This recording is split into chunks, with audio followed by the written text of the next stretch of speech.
یا وہاں کی جو انتظامیہ تھی وہ جان بچا کے ایران چلے گئے۔ کچھ لوگ کہہ رہے ہیں کہ ایک معاہدہ کیا انہوں نے طالبان کے ساتھ کہ آپ اگر ہمیں نہیں مارتے تو ہم شہر خالی کرتے ہیں آپ کے لیے، ہمیں آپ جانے دیں۔ جو انتظامیہ کے یا اہم لوگ تھے یا فوجی تھے یا جو سرکاری لوگ تھے، انہوں نے کہا جی ہمیں آپ یہاں سے جانے دیں۔ تو طالبان نے اس معاہدے کے تحت وہ شہر میں داخل ہو گئے اور زرنت شہر پہ کنٹرول حاصل کر لیا۔ زرنت شہر پہ کنٹرول کے بعد لشکرگاہ میں صورتحال مزید طالبان کے لیے بہتر ہو جائے گی، ہرات میں بھی بہتر ہو سکتی ہے۔ ہرات میں تو ایک بہت بڑی قوت ہے جو طالبان کے ساتھ لڑ رہی ہے، فوج بھی ہے، فوج کے ساتھ مقامی کمانڈرز بھی ہیں، میں بتاتا ہوں ان کے بارے میں آپ کو۔ تو زرنت سے بہت بڑی تعداد میں لوگ ایران چلے گئے ہیں، اور یہ ایک پہلا دارالحکومت ہے جو افغان حکومت کے ہاتھ سے نکلا۔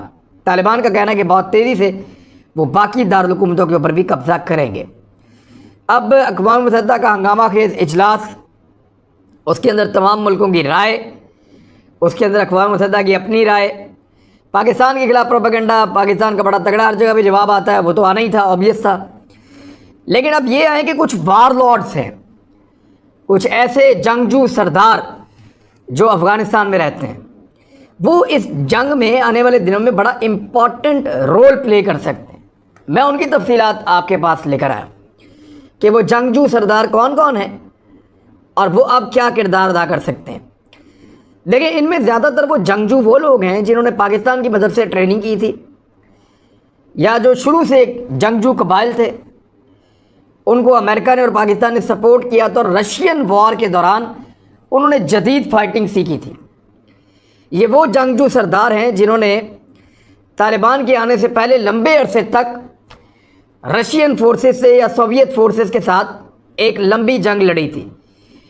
ان کا جنگ کا تجربہ بہت ہے، یہ جنگ کو بڑا سلو لڑتے ہیں، آہستہ آہستہ لڑتے ہیں۔ انہوں نے سوویت یونین کو دہائیوں تک وہاں پہ پھنسا کے رکھا، ایک لمبی جنگ لڑی ہے۔ لمبی جنگ لڑنا، سلو لڑنا، آہستہ آہستہ ٹارگٹ اچیو کرنا، یہ ان کا خاصہ ہے۔ تو یہ جو وار لارڈز ہیں، ان میں کون سے امپورٹنٹ ہیں اور کس طرف کھڑے ہیں، ان کا آنے والے دنوں میں کیا کردار ہوگا، تھوڑا سا بریفلی میں آپ کو بتا دیتا ہوں۔ نمبر 1 ہے جی مارشل عبدالرشید دوستم۔ ان کو پہلے جنرل عبدالرشید دوستم کہتے تھے۔ ان کی 64 سال عمر ہے اور یہ ازبک ہیں بیسیکلی، اور ایک غریب گھرانے سے ان کا تعلق تھا، لیکن یہ بہت جابر اور بڑا غیظ و غضب والا جرنیل تھا۔ انہوں نے افغانستان کی طویل جنگوں کے اندر بہت متحرک رہا یہ آدمی عبدالرشید دوستم، اور حال ہی میں اس کو مارشل کا ایک اعزازی عہدہ دیا گیا ہے۔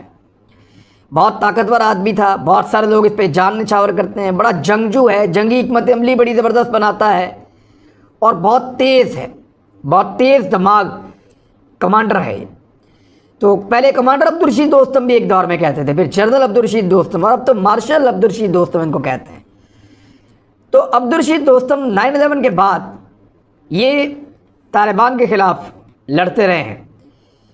9/11 سے پہلے یہ طالبان کے خلاف لڑتے رہے ہیں، 9/11 کے بعد وہ افغانستان کی سیاست میں کچھ متحرک ہوئے، یعنی انہوں نے طالبان کو کبھی تسلیم نہیں کیا تھا، اور حامد کرزئی کی کابینہ میں نائب وزیر دفاع بھی رہے۔ 2014 سے 2020 کے دوران اشرف غنی کے دور حکومت میں افغانستان کے نائب صدر بھی رہے، اور ہزاروں ان کے ساتھ جنگجو شامل ہیں۔ انہیں طالبان کا کٹر مخالف سمجھا جاتا ہے، اور ابھی حال ہی میں وہ ترکی سے واپس آئے ہیں، اور انہوں نے اعلان کیا ہے طلوع ٹی وی کو انٹرویو دیتے ہوئے، جو افغان ٹی وی ہے، طلوع نیوز کو انٹرویو دیتے ہوئے انہوں نے کہا کہ وہ بہت جلدی صوبے جوزان میں آ کر طالبان کا شمالی افغانستان میں مقابلہ کریں گے۔ لیکن خبر ایک آئی ہے کہ جوزان میں ان کا جو اپنا محل تھا جہاں پہ یہ رہتے تھے، جو گھر تھا، اس پہ طالبان نے قبضہ کر کے اس کو آگ لگا دی۔ ان کا ایک بڑا اہم کمانڈر بھی مار دیا ہے، اور درجنوں وہاں پہ افغان فوج کے فوجی بھی مار دیے ہیں۔ تو طالبان نے جہاں پہ ان کو جا کے لڑنا تھا وہاں پہ پورا کنٹرول کر لیا، ان کا محل بھی جلا دیا ہے۔ اب صورتحال اتنی آسان نہیں ہوگی، لیکن یہ آدمی بہت خطرناک ہے عبدالرشید دوستم، اور لوگ اس کے لیے جان قربان کرنا جانتے ہیں۔ گلبدین حکمت یار یہ دوسرا آدمی ہے، یہ افغان صوبے قندوز سے تعلق رکھنے والا۔ یہ قندوز یہاں پہ بہت مشکل رہا ہے ہمیشہ یہ ایریا طالبان کے لیے۔ یہ سابق وزیر اعظم رہا، حزب اسلامی کا سربراہ ہے گلبدین حکمت یار، اور افغانستان کی سیاست کا اہم کردار ہے۔ یہ طالبان سے کافی حد تک یہ مشترک ہے، طالبان کی طرح کا آدمی ہے، اور افغانستان میں پشتونوں کی نمائندگی کا یہ بھی دعویٰ کرتا ہے، طالبان بھی دعویٰ کرتے ہیں۔ بعض ماہرین کا کہنا ہے کہ سوویت یونین کے خلاف جنگ میں حکمت یار کی حزب اسلامی کا بڑا اہم کردار تھا، اور اسی لیے انہیں امریکہ اور اس کے اتحادیوں نے لاکھوں ڈالرز کا اسلحہ دیا تھا۔ یعنی یہ جو گلبدین حکمت یار ہے، اس کے دوستوں کے پاس، اس کی ٹیم کے پاس یا اس کے جنگجوؤں کے پاس امریکن اسلحہ موجود ہے۔ پاکستان اور سعودی عرب بھی اس کی حمایت کرتے رہے ہیں۔ حکمت یار نے افغانستان کی سیاست میں فعال کردار ادا کیا اور 90 کی دہائی میں 2 مرتبہ افغانستان کے وزیر اعظم بنے۔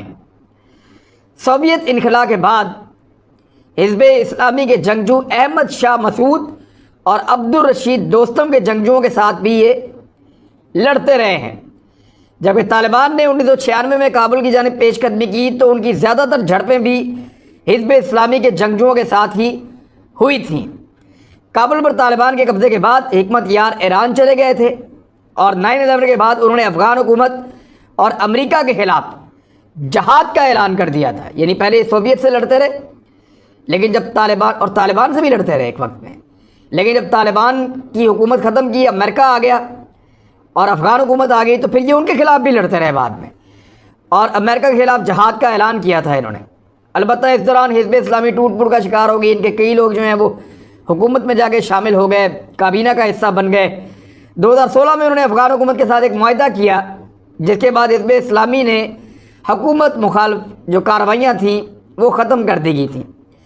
اب افغانستان کی موجودہ صورتحال میں ابھی تک گلبدین حکمت یار نے کسی ایک فریق کی حمایت کا اعلان نہیں کیا۔ اگر یہ طالبان کے ساتھ معاہدہ کرتے ہیں تو حکومت کے لیے بہت مشکل ہوگا، حکومت کے ساتھ معاہدہ کرتے ہیں تو طالبان کے لیے بہت مشکل ہوگا۔ عطا محمد نور یہ ایک اور وار لارڈ ہے، جنگجو سردار۔ یہ افغانستان کے صوبے بلخ کے سابق گورنر اور تاجک نسل کا آدمی ہے، عطا محمد نور۔ اس کا زیادہ تر اثر جو ہے وہ مزار شریف کے علاقے میں ہے، اور 90 کی دہائی میں افغانستان میں ہونے والی خانہ جنگی میں کافی متحرک رہا یہ آدمی۔ آپ تصویریں بھی ساتھ ساتھ دیکھ رہے ہیں۔ 57 سال ان کی عمر ہے، اور جمعیت اسلامی سے ہزاروں جنگجو ان کے ساتھ وابستہ ہیں۔ بعض ماہرین کے مطابق وہ صوبہ بلخ میں عملاً حکمران ہے، عملی طور پہ اسی کی طاقت ہے وہاں پہ، لیکن لڑائی میں ابھی تک وہ متحرک نہیں ہوا، یہ بھی ابھی تک خاموش ہے۔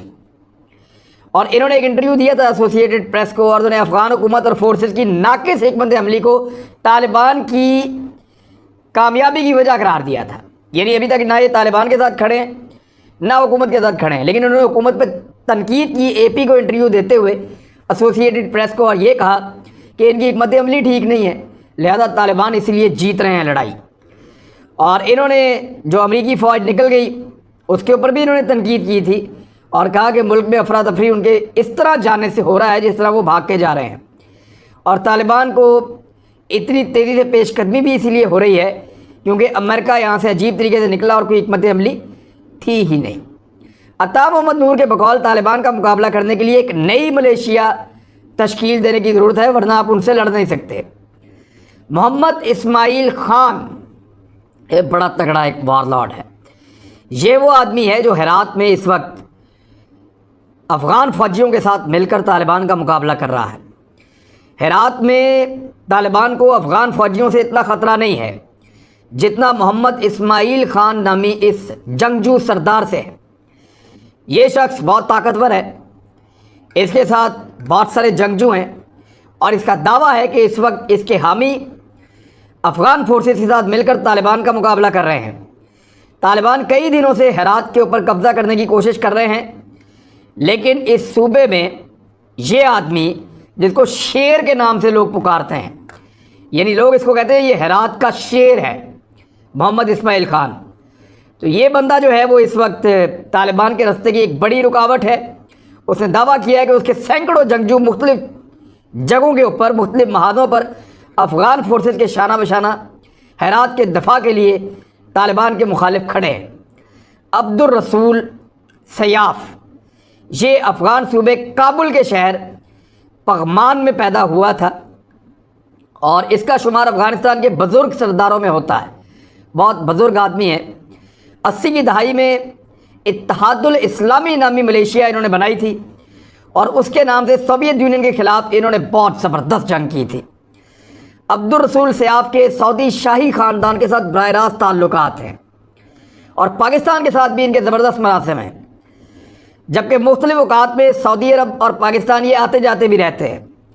ان کے بارے میں کہا جاتا ہے کہ 1996 میں جب سوڈان سے اسامہ بن لادن کو بے دخل کیا گیا، ان کو نکالا گیا، تو پھر سب سے پہلے جس آدمی نے افغانستان میں اسامہ بن لادن کو پناہ دینے کی پیشکش کی تھی وہ عبد الرسول سیاف تھا۔